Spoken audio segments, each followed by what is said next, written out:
Hi everyone, I hope you're fine. Actually, that's a very common question for us. Whenever we start from English, then definitely I have very big question. How do I start? And if I start, then how do we execute each and every day? Matter of fact, simple process. Whatever I know, I can start from day one. What do you mean? যতটুকু আমি জানি সেখান থেকে start করব প্রথম দিন থেকে। This is the biggest solution, my friend. Because English like a language. তুমি যেভাবে বাংলা শিখেছো তোমাকে সেইভাবেই ইংলিশ শিখতে হবে। তুমি চিন্তা করে দেখো, যখন তুমি ছোট ছিলে তুমি কিভাবে বাংলা শিখলে? তুমি কি প্রথম দিন থেকেই গ্রামার পড়তে শুরু করেছো? বা প্রথম দিন থেকে তুমি কি পরিষ্কার করে বলতে পারছো আমি ভাত খাবো? নো, তুমি কি বলছো? ভাত, জল, মামা, বাবা। এই করতে করতে তুমি বাংলাটা বলা শিখেছো। তারপরে তুমি সঠিক কখন শিখেছো? যখন তুমি স্কুলে ভর্তি হয়েছো, সেখানে তুমি অনেক কিছু শিখে আজকে তুমি পরিষ্কার পরিচ্ছন্ন করে বাংলা বলতে পারছো। কিন্তু যখন তুমি বাড়িতে বলতে, তখন কি এভাবে বলেছিল? না।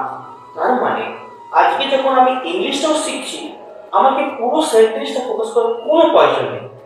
আমি যদি বিগিনার হই, আমার উচিত হবে যতটুকু জানি। যদি আমি আমার সম্বন্ধে বলতে চাই ইংলিশে, তখন আমার কোশ্চেন হবে আমার নাম কি, আমার বাবার নাম কি, মায়ের নাম কি, আমার কি পছন্দ। সেন্টেন্স যদি নাও বানাতে পারি, ঠিক আছে, আমি ওয়ার্ডে বলি।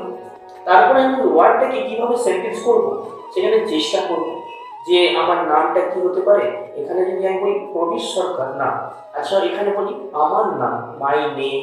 আচ্ছা মাই নেম প্রবীর সরকার, কিন্তু এখানে মনে হচ্ছে কিছু ভুল, এটা পরে। কিন্তু শুরু তো করি আজকে থেকে। যদি আমরা এটা ভেবে থাকি যে যখন আমি অনেক কিছু শিখে নেব তারপরে এভাবে পড়ব, সেটা সম্ভব নয় কোনোদিন।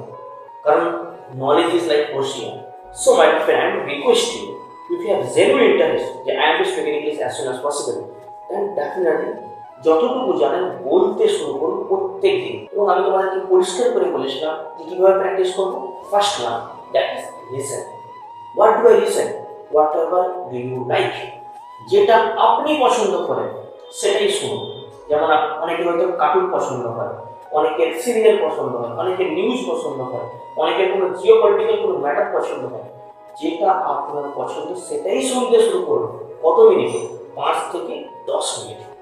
যখন শুনলেন তখন পরিষ্কার পরিচ্ছন্ন করে ব্রেক না নিয়ে শুনবেন। That is very good technique. Second one, what can I do? Reading.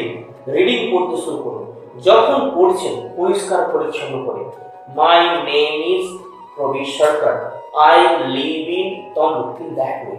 Means I can read clear and loudly. That's very important. And third thing, that is writing. যতটুকু পড়লাম, যতটুকু শুনলাম, আমি সেখান থেকে যতটুকু শিখেছি সেটা লেখার চেষ্টা করব। যদি আমি সেন্টেন্সে নাও লিখতে পারি, আমি ওয়ার্ডে লিখব যে প্রবীর সরকার, তমলুক, লাইক সিটি, যতটুকু আমি জানি। আর সেন্টেন্স পারি, ভুল হোক না, লিখলে কি হবে? আপনার প্র্যাকটিসটা বাড়তে থাকবে। And most important thing, that is fourth one, what can I do? That is whatever you listen, read and write, you understand and visualisation. যে আমি কি শিখলাম, কি শুনলাম, কি লিখলাম, সেটা কি you can practise in front of camera or in front of mirror. যখন তুমি প্র্যাকটিস করছো, that is very clear.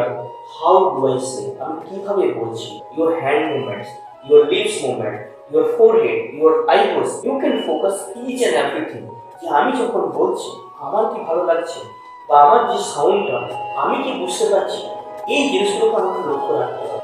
So my dear friend, if you have a genuine interest, that is what can I do? Discipline. Okay?